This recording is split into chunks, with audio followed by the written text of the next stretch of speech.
So hello everyone, आप सभी का स्वागत है इस वीडियो में। इस वीडियो में हम बात करेंगे कि भाई जिन लोगों ने की भी अभी तक कैनरा बैंक की ज्वाइनिंग हो गई है और जिनकी होने वाली है उनके लिए एक फ्यूचर प्लान, अल्टरनेट प्लान्स के बारे में बात करेंगे जो आप लोग कर सकते हैं अपनी अप्रेंटिसशिप के दौरान, जिससे कि आपको जो है कोई भी साइड इफ़ेक्ट ना देखना पड़े इस अप्रेंटिसशिप का। तो चलिए क्या करके इस बारे में बात करेंगे। पूरी वीडियो आपके लिए बहुत ही इंपॉर्टेंट होने वाली है, तो इस वीडियो को लास्ट तक देखना। एंड हम इसमें सारे प्लान बी और प्लान सी के बारे में बात करेंगे जो कि आप अपनी जर्नी के दौरान बना सकते हो, ताकि आप कहीं ना कहीं अपने आप को जो है बेनिफिट दे पाओ, है ना। तो देखते हैं, चलो। हम्म, तो पहले आपको बता दूं इस अप्रेंटिसशिप में है क्या। तो आपको पता ही होगा वैसे बेसिकली, तो मैं बता देता हूँ फिर भी। ये आपकी 1 साल की ट्रेनिंग है बेसिकली, कोई जॉब नहीं, परमानेंट, ठीक है। एंड आपको थोड़ा सा स्टाइपेंड मिलेगा इसमें, बस ऐसी काम चलाऊ होगा वो भी। तो इसके लिए आपको क्या करना है, आपको अपना प्लान बी और प्लान सी रेडी करके रखना है, क्योंकि अगर आपको टोटली इस पे डिपेंड नहीं रहना है कि मुझे भाई ये अप्रेंटिसशिप मिल गई है, मेरी ये 1 2 साल बाद कुछ भी, आपको ऐसा भी सोच के नहीं रखना कि आपको परमानेंटली रख लेंगे, वो बिल्कुल नहीं रखेंगे। 99% चांसेस में तो आप नो ही रीज़न मान के चलना, ठीक है। एंड तो आपको देखो, आप काफ़ी सारे अल्टरनेट बनाने पड़ेंगे।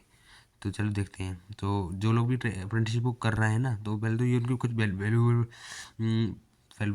फ़ायदे देख लो अपनी उसके में ना। रियल टाइम एक्सपोजर तो बैंकिंग सेक्टर, बैंकिंग ऑपरेशंस में, है ना। आपको बैंकिंग का एक्सपीरियंस पता चलेगा क्या क्या रहता है। आपका कॉन्फिडेंस बूस्ट होगा फॉर फ्यूचर बैंक और इंश्योरेंस एग्जाम के लिए। अगर आप कभी फ्यूचर में एग्जाम देने की सोच रहे हो तो आपको कॉन्फिडेंस अच्छा होगा, क्योंकि आपको पता रहेगी क्या क्या रहता है। Improve communication, professionalism and discipline. आपकी आपका कम्युनिकेशन स्किल्स, प्रोफेशनलिज्म, आपके ड्रेसिंग सेंस, सब कुछ अच्छा हो जाएगा, है ना। क्योंकि और strengthen resumes with PSU banking experience, yes ये मोस्ट इंपॉर्टेंट है यार। आपके रिज्यूम की पावर बढ़ जाएगी। आपके रिज्यूम में अगर लिखा हो कि आपने जो है 1 ईयर की इंटर्नशिप की है इस बैंक में, तो आपको प्राइवेट जॉब में बहुत ही आराम से जॉब मिल सकती है। सबसे जो है आपको बहुत ज़्यादा अप्रेंटिसशिप देंगे, क्योंकि बैंकिंग के एक्सपीरियंस का या प्राइवेट जॉब में बहुत ज़्यादा रोल रहता है। अगर आपने कहा ये हो किसी, मान लो रेलवे की अप्रेंटिसशिप, ठीक है, रेलवे में किसी ग्रुप डी की अप्रेंटिसशिप की है, और एक तरफ आपने किसी बैंक में की है, तो आपकी बैंक की वैल्यू ज़्यादा होगी यार। प्राइवेट कंपनी वाले बैंक को ज़्यादा प्रेफर करेंगे कम्पेयर टू रेलवे की ग्रुप डी को। तो इसमें ये आपको बेनिफिशियल है, ठीक है। अगर आपकी एज ज़्यादा है तो आपको ये कर लेनी चाहिए, ठीक है। अगर आपकी एज कम है तो आपको ये नहीं करनी चाहिए, ऑब्वियस सी बात है। तो ये चारों तो इसके फ़ायदे थे, ठीक है। अब हम देखते हैं कुछ अल्टरनेट प्लान्स के बारे में, क्योंकि काफ़ी सारे बच्चे ऐसे हैं जो कि सोच रहे हैं कि हम पूरा दिन जॉब करेंगे 10 से 5, 5 से और बाकी आके घर पर आकर अपना जो है रेस्ट वगैरह करेंगे, अपना चिल करेंगे, और फिर अगले दिन फिर से वही जॉब करेंगे। तो भाई 1 साल बाद आपको जब पता चलेगा ना, जब आपका ये इंटर्नशिप ओवर होगा, तो आपको पता चलेगा कि आपके हाथ में कुछ नहीं रहा। आपको वापस वैसे ही इन लोग हटा देंगे, और फिर आप सोचो कि अब मैं वैसा ही नॉर्मल बंदा हो गया जैसे मैं 1 साल पहले था, है ना। बस आपको थोड़ा सा पैसे जो मिलेंगे वो आपको खर्च हो जाएंगे। अगर आपको जो है अलग ब्रांच दूर मिली होगी अलग डिस्ट्रिक्ट में, तो आपके वो खर्च हो जाएंगे मुश्किल से, बहुत कम रुपए बचेंगे। तो बस यही है। तो इसके लिए मैं देखता हूँ। तो ट्रेनिंग के दौरान आपको पहले किस चीज़ पर फोकस करना चाहिए, पहले ये देख लेते हैं। ट्रेनिंग के दौरान में आपको अपनी अंदर कुछ स्किल जो है बढ़ानी पड़ेंगी। आपको अपने आप को अप स्किल करना पड़ेगा। तो उसमें आपको ये वाला काम टास्क करना पड़ेगा, ठीक है। Computer interaction and brand work flow. आपको कस्टमर से बात करना आना चाहिए अच्छे से, जिससे कि आपको अगर आगे चलिए कंपनी में जाओ और आपका इंटरव्यू हो, तो आप वहाँ इंटरव्यू में भी आराम से क्वेश्चन के जवाब दो, है ना, बिल्कुल विदाउट हेजिटेशन। सॉफ्टवेयर वगैरह आपको अच्छे से चलाना चाहिए, वो टाइपिंग स्पीड होनी चाहिए काफ़ी अच्छी, लगभग टाइपिंग की प्रैक्टिस कर सकते हो आप अपने साथ साथ अप्रेंटिस के दौरान, लगभग 50+ की तो मान के चलो, क्योंकि काफ़ी सारी जॉब्स होती हैं प्राइवेट कंपनी में, वहाँ जो होती है कंटेंट राइटर की पोजीशन में आपको सिर्फ टाइपिंग की स्पीड मांगी चाहिए होती है। डेटा एंट्री ऑपरेटर, अकाउंटेंट, इन सारी पोस्ट में टाइपिंग की स्किल चाहिए, स्पीड चाहिए, मैटर करती है ना। अगर देखो आपको ऐसी वाली पोस्ट चाहिए तो उसके लिए आपके पास क्या होना चाहिए, कोई कंप्यूटर से के फील्ड से रिलेटेड कोई सी डिग्री, या फिर 12th जैसे कि BSc इन कंप्यूटर साइंस, या BC किया हो, MC करा हो, BTech करा हो, है ना। और प्लस आपकी कंप्यूटर की टाइपिंग की स्किल हो अच्छी, है ना, तो आपको कंप्यूटर जो है जॉब मिलने में बहुत ही आसानी हो जाएगी। और प्लस आपके पास अगर ये बैंक की जो 1 साल की अप्रेंटिसशिप का सर्टिफिकेट है, वो तो आपकी वैल्यू बहुत ही जल्दी बढ़ेगी, आपके रिज्यूम की शॉर्टलिस्ट होने के चांसेस काफ़ी ज़्यादा हाई होंगे, ठीक है। एक तो ये बेनिफिट हो गया। और अब देखो, अब ये तो रहा, ठीक है। अब और क्या प्लान रह सकते हैं, और प्लान रह सकते हैं अपने बैंकिंग एग्ज़ाम। आप साथ साथ अपने बैंकिंग एग्जाम, किसी बैंक एग्ज़ाम की तैयारी कर सकते हो। अगर आपका भाई बैंक में इंटरेस्ट है तब बैंक में कर लो। अगर आपको किसी और चीज़ में इंटरेस्ट है, लाइक रेलवे या स्टेट एग्ज़ाम जितने भी होते हैं, यूपी पुलिस, लेखपाल, है ना, वीडियो, या फिर यूपी पीसीएस, ऐसे कुछ भी, तो आप उनकी कर सकते हो। बैंकिंग एग्ज़ाम ये बेसिकली ये होते हैं: RRB, IBPS clerk, SBI clerk, PO, है ना। पीओ एक ऑफिसर पोस्ट होती है, ऑफिस, है ना, इसमें आप मैनेजर और वगैरह बनते हो। एंड क्लर्क में आप अकाउंटेंट जो है जूनियर एसोसिएट बनते हो। सो ये इन दोनों फ़र्क रहता है। एसबीआई क्लर्क में ये रहता है कि एसबीआई क्लर्क में आप एसबीआई की बैंकों में क्लर्क बनोगे, और आईबीपीएस के द्वारा जब आप जाओगे तब उसमें आप जितनी भी SBI other than SBI branches हैं ना बैंक, उनके क्लर्क बनोगे। ये फ़र्क रहता है, ठीक है। तो आप इन एग्ज़ाम की तैयारी कर सकते हो अपने जॉब के साथ। कैसे? जैसे कि आप, आपकी 10 to 5 जॉब है, ऑब्वियस बात है, ठीक है। तो आप अगर सुबह 6 बजे उठो, तो 6 से 10, 6 बजे, मान लो आप सुबह 5 बजे उठे हो, है ना, तो 5 से 6 आपने जो अपना फ्रेश अप होना था वो हो लिया, ठीक है, ब्रेकफास्ट कर लिया। अब ठीक है, 6 बजे हो गए। अब 6 से 9 तक आप 3 घंटा यहाँ पर पढ़ सकते हो। 6 से 9 तक 3 घंटा यहाँ पर पढ़ लिया, या फिर जो है 3.5 घंटा पढ़ी 9:30 तक, और आधे घंटे में फिर लास्ट में तैयार हो गए और 10 बजे निकल गए, 9:30 बजे निकल गए, 10 बजे तक ब्रांच पहुँच गए, है ना। और फिर इतना तो आपने 3.5 घंटा सुबह पढ़ लिया, ठीक है। और जब आप यहाँ 5 बजे यहाँ पे निकलोगे यहाँ से, है ना, तो 5 से 6 आप अपने घर पहुँचोगे। उसके बाद आप अपना जो है लगभग, और मान लीजिए 7, 6:30 तक आपने खाना पीना खा लिया थोड़ा, जो आपका शाम का होता है ना। उसके बाद आप शाम को पढ़ लो यार आराम से, लगभग 2-3 घंटा, 3 घंटा शाम को पढ़ लो, तो यार 6 घंटा सफिशिएंट हो जाएगा जॉब के साथ। अगर आप 6 घंटा ही पढ़ रहे हो ना, मोर देन इनफ है भाई। और अगर आप ऐसा 1 साल भी करते हो ना, तो ये बैंकिंग एग्ज़ाम भी आप आराम से निकाल लोगे। तो ये तो एक शेड्यूल था मैंने मेरे अकॉर्डिंग। इसमें आप अपनी चेंजेस कर सकते हो अपनी टाइमिंग के अनुसार, है ना। तो ये भी आपके लिए बहुत ही अच्छा करियर ऑप्शन रहेगा बैंकिंग एग्ज़ाम। दूसरा रहता है insurance exam, like LIC, AAO, ADO, UIIC, NAICL। ये देखो सब इंश्योरेंस कंपनी होती है, इनका भी सेम टू सेम सिलेबस जो रहता है एग्ज़ाम का, वो बैंकिंग एग्ज़ाम की तरह ही रहता है, ठीक है। वही 3 चीज़ें आती हैं, जो है रीजनिंग, मैथ्स और इंग्लिश, ठीक है। ये आता है प्री में। और जब मेंस होता है उसमें एक बैंकिंग अवेयरनेस भी आ जाती है। बैंकिंग अवेयरनेस एक तरह की जीके होती है, और करंट अफेयर का मिक्सचर होता है। इसमें जो है बैंक से रिलेटेड टर्म्स के क्वेश्चंस होते हैं, है ना। तो ये मेंस में आता है, और उसके बाद आपका इंटरव्यू होता है, ठीक है। अभी जब आप आपके पास इसका सर्टिफिकेट होगा ना, कैनरा बैंक की अप्रेंटिसशिप का, तो आपको इंटरव्यू में भी 5 मार्क्स की छूट मिलेगी। मेंस में मेंस में आपके 5 नंबर की छूट मिलेगी आपको, ठीक है। तो ये बेनिफिट रहता है, आप इनकी तैयारी कर सकते हो। और बाकी आप गवर्नमेंट जॉब लाइक SSC और स्टेट SSC में बहुत ही अच्छी वो है, बोले तो ऑर्गेनाइजेशन। और इसमें सबसे रेप्यूटेड जो एग्ज़ाम है SSC CGL, इसमें आप income tax inspector, GST inspector, है ना, और preventive officer, double ASO, CSS, MEA, ये सब बनते हो। बहुत ही तगड़ी तगड़ी पोस्टें हैं, तो यार इनकी भी तैयारी कर सकते हो आप। इसका भी सिलेबस काफ़ी अच्छा है, मतलब इतना टफ नहीं है जितना बैंकिंग का है, क्योंकि बैंकिंग का एग्ज़ाम काफ़ी ज़्यादा टफ है। SSC का एग्ज़ाम इतना टफ नहीं है, बट बहुत ही ज़्यादा वास्ट है, इसमें बहुत ही ज़्यादा चीज़ आपको कवर करनी पड़ेंगी। तो ये भी इसकी बराबरी आ जाता है लगभग, है ना। तो आप जो भी आपको पोस्ट अच्छी लगी अपने अकॉर्डिंग, जिसमें भी आपका इंटरेस्ट हो उसमें तैयारी कर सकते हो। ये तो थे भाई एग्ज़ाम से रिलेटेड, है ना। अब देखते हैं अदर देन एग्ज़ाम, जिसको आप एग्ज़ाम नहीं की तैयारी नहीं करनी है, जिसका मन नहीं है ना, या जिसकी एज निकल गई है, तो वो क्या करे।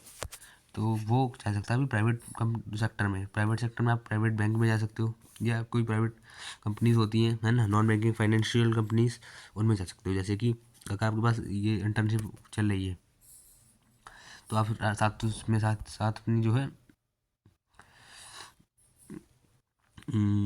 अपनी जो लिंक्डइन वगैरह पर जॉब आती है, Naukri.com पर प्राइवेट जॉब आती है ना, उसमें अपना रिज्यूम वगैरह डालते रहना। सिर्फ इसी पर डिपेंड मत रहना, उसमें रिज्यूम डालते रहना। अगर किसी भी अच्छी जॉब जॉब में आप शॉर्टलिस्ट हो जाते हो, जिसकी सैलरी मान लो 30,000 या 35,000, 40,000 है, या 25,000, है ना, तो वो आप कर लीजिए। वो बहुत ही बेनिफिशियल रहेगी आपके लिए।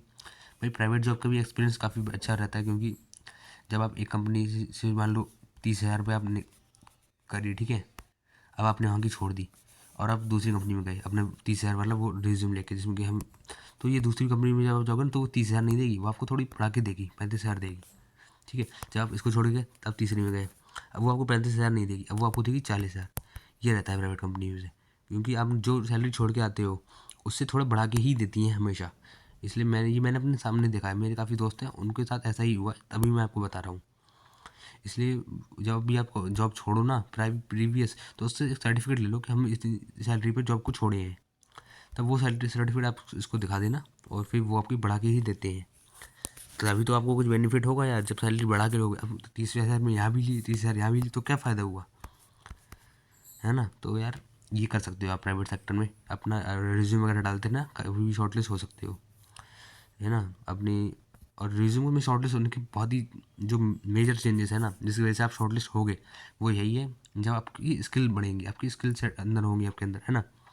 लाइक अब आपको अपने आपको देखो, 2025 का ज़माना है, एआई का ज़माना है, हम सबको पता ही है।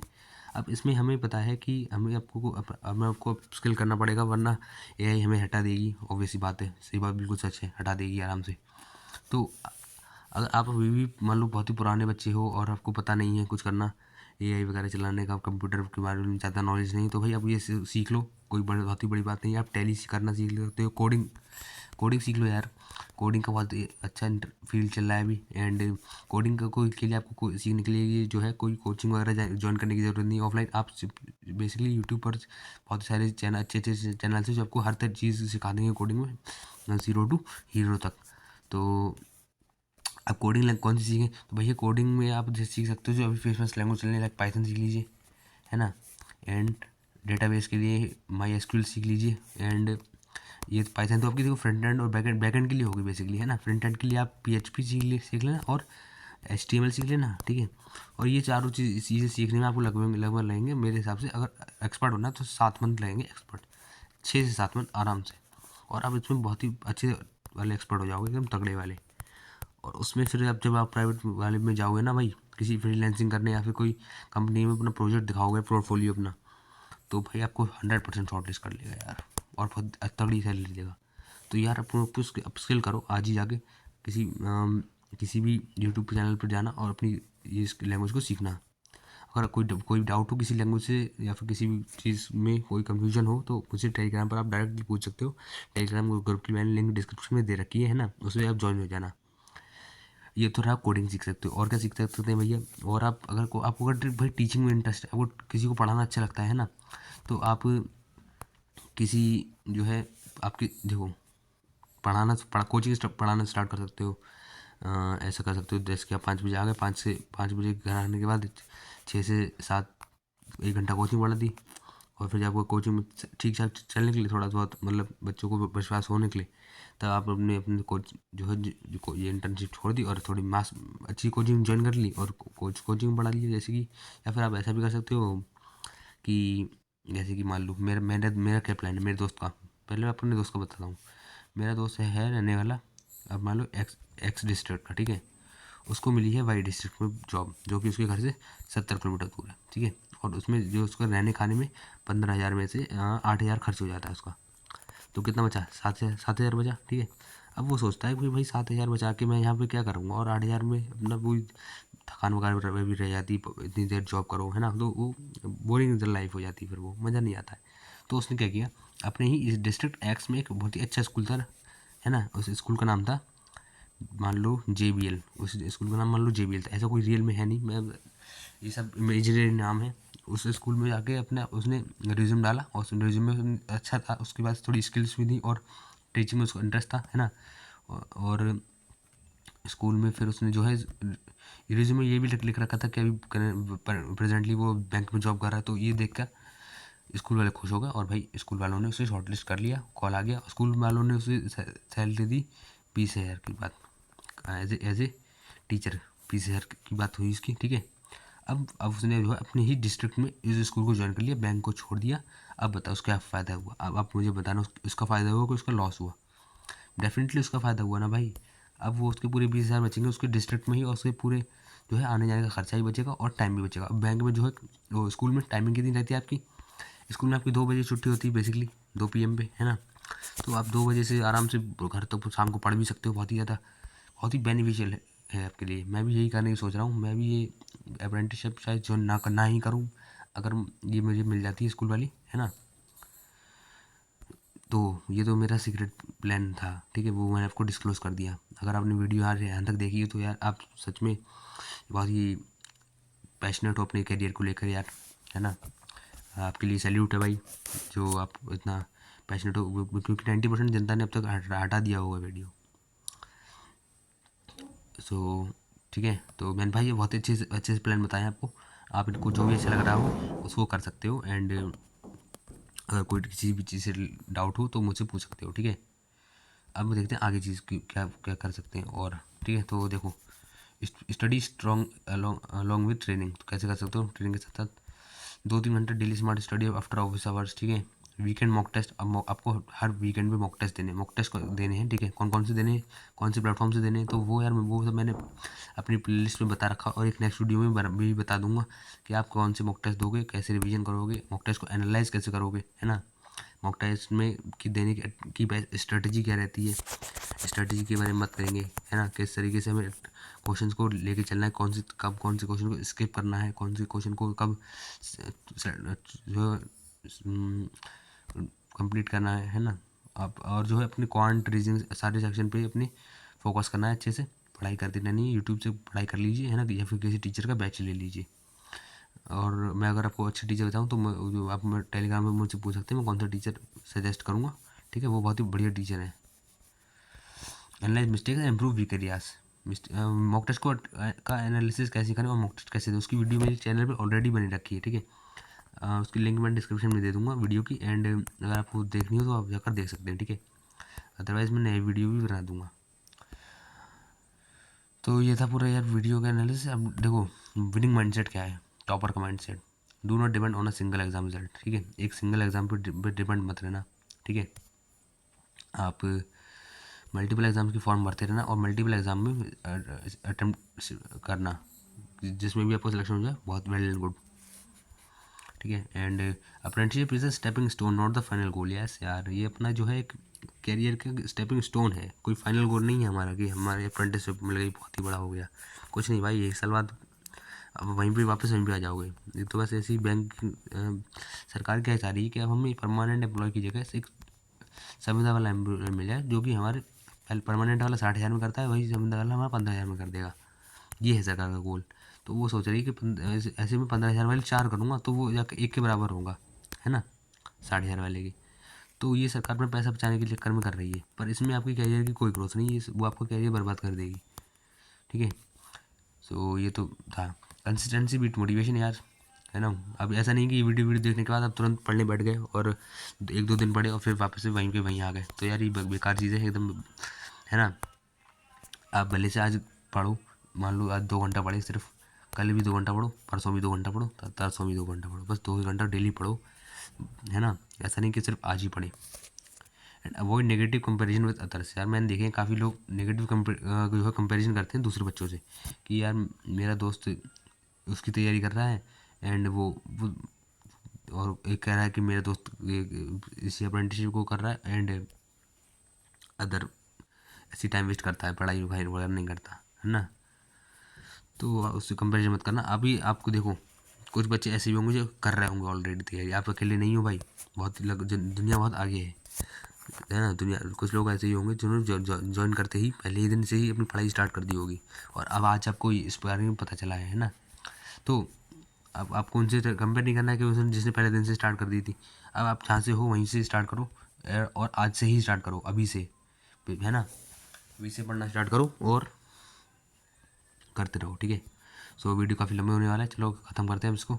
अब आपके लिए मैसेज है भाई, क्या है, success in banking is a marathon not a sprint, okay.